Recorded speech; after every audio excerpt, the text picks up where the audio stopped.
warned you. If you're not careful, you'll find out who I am. Hey guys, welcome back to my channel.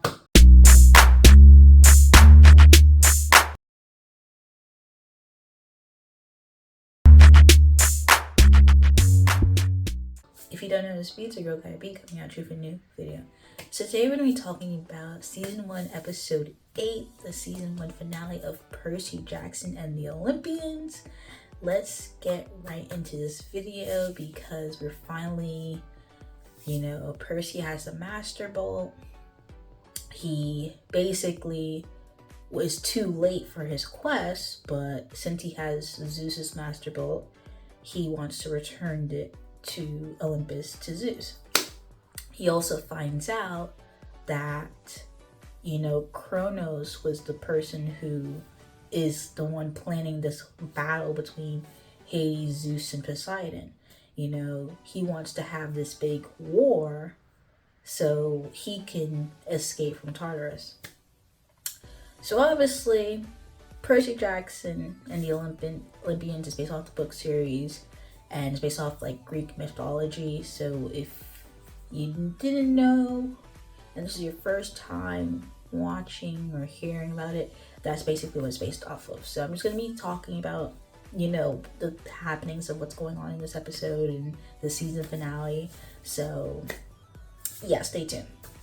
So in this episode, obviously, we see the fight between Ares and, Percy, and I'm just like, oh my gosh, we start this episode with Luke doing a character foil, the parallelisms, because he's just so you didn't want to be half-blood, but you are one, it just showed. And then seeing the flashbacks between, Luke, training Percy how to fight, sword fight, telling him about, the Greek mythology and what are demigods to, the Greek gods, what are they and that whole spider, Annabeth and the spider situation between, the Greek gods and the demigod situation.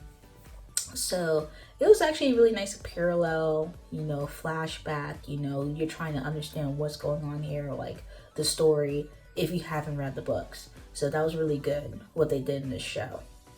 And you're seeing Luke's perspective on what's going on here. So after, Percy beat Ares down, because Percy was going through it. He was getting flinged left and right. Wait. And next thing you know, he got clipped on his feet. He drew first blood, and then he, got the helm. So after he gets the helm, he finally tells Annabeth and Grover that he has to return the Master Belt to Olympus, to Zeus, and he's going to have to do that alone. Even though the quest has been over, Percy goes on this quest, completes his journey that he sets out to do to return the Master Belt to Zeus, and then he also reveals to Zeus that it's Kronos behind the whole situation, which is Kronos is Zeus, Hades, and Poseidon's father, and other siblings as well. But that's the father of the Greek gods. So with that being said, Zeus is basically saying to Percy, thanks for the information, but I can take it from here. I don't need your advice. You're lucky that I don't strike you down right now. Because of that information, that's what's keeping you alive. That's what he's telling Percy right then and there. And Percy's no, you gotta stop the war, you gotta stop the war. So Percy basically kind of tried to drag, he dragged, Zeus and his family. He just your family's a mess. He basically was trying to tell Zeus off. And I'm bro, you're speaking to Zeus. You're not speaking to Hermes, you're not speaking to Ares, you're speaking to Zeus. Chill. He says something along the lines that, your father's going to come back and put you in your place. Who's going to be afraid of you then when your father comes back and puts you in your place? And I'm yo, hold up. like put you in your place, because Zeus is supposed to be like the head honcho of the tree, of the trio, the head honcho of the trio, and then Kronos was a big bad, but since Zeus put Kronos in his place, Zeus is like the leader. But Percy saying all that to Zeus was just so like, he is too bold, very, very bold, very, very bold. How afraid of you do you think they'll be when your dad shows up looking to put you back in your place? As soon as Percy said that last line, Zeus was about to strike him down, like for real. And Poseidon just pops up, and he basically surrenders to their war. He basically says, spare my son, I surrender, da da da. So I'm just like, Poseidon beat the deadbeat allegations. Like, say what you want, but TV series Poseidon cares about Percy.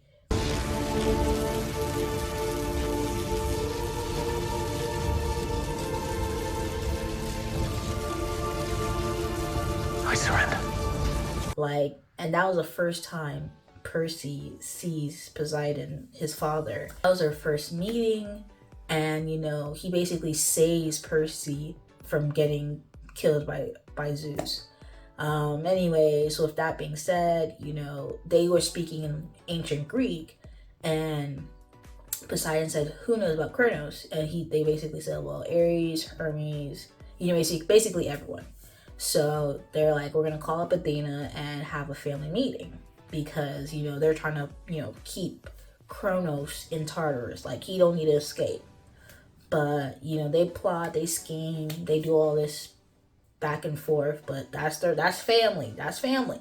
So they were talking about him and Poseidon was talking about Sally, his mom, and then Poseidon was like, "You know what? You need to go back to camp," basically. So he had like this magic bead, we're just basically simplifying it. We have this, he has this magic bead, and basically he just drops it, and like he gets back to Camp Half-Blood. So when he comes back to Camp Half-Blood, like everybody's like, "Oh my gosh, you stopped the war, oh my gosh, you're a hero, Percy, yay, da da da da." And then Annabeth comes up, hugs him.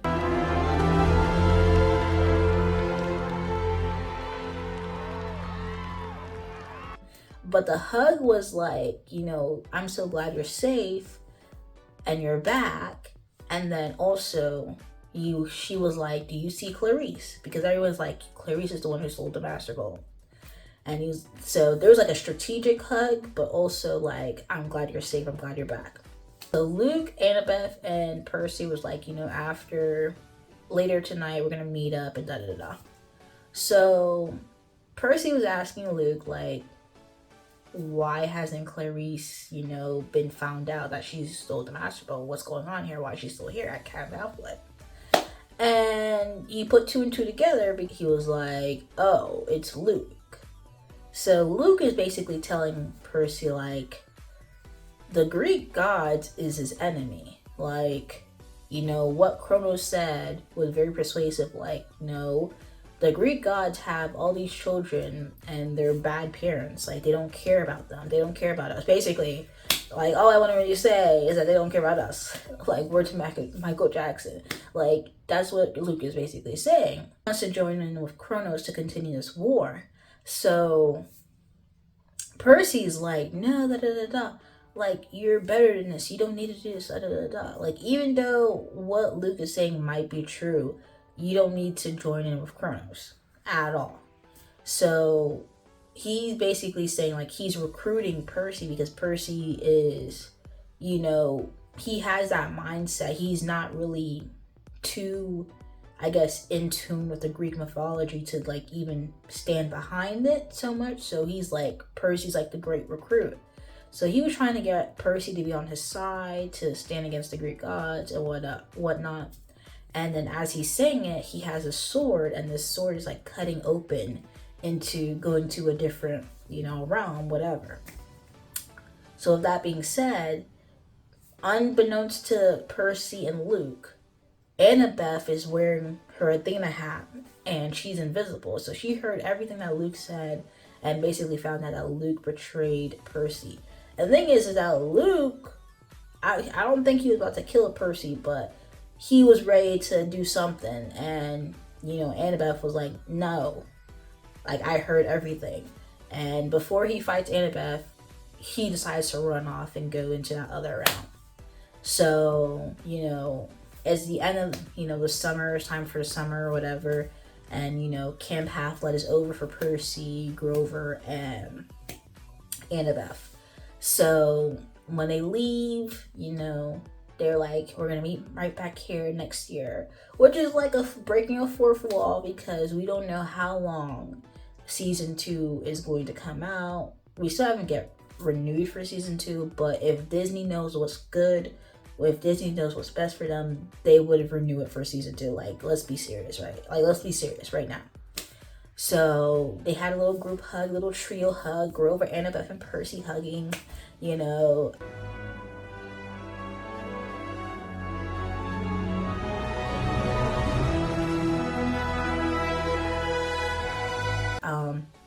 Grover has his searcher's license, and, you know, he's like, you know what, we should check the seas.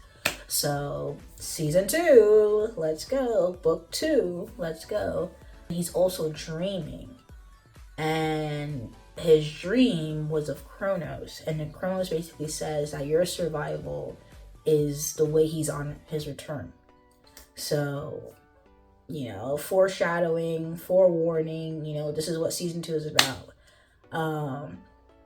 So after that, you know, we finally get Percy Jackson and Sally Jackson in the real world. Sally Jackson's finally back. You know, they're back to being a family, and we find out that Sally finally picked Gabe to the curb. She kicked Gabe to the curb. You know, she's divorcing him. She changed the locks. Yeah. She kicked Gabe to the curb. And that was the end of the episode. We also have, like, in memory of Lance Reddick, because he did pass away, you know, earlier in 2023, which was very sad. So, yeah, that was a really good episode. Episode 8 was very good. The season finale is really good. I would say, though, they need to change up those fade to blacks, because the fade to blacks is basically saying, like, it's either going to have commercials or like, what's going on here? Like, we need a better transition, because 1 minute you're in, you know, 1 minute you're in Olympus, next minute you're in Camp Half-Blood, and the next minute you're at, you know, Sally's apartment. Like, what's going on here? We need better transitions.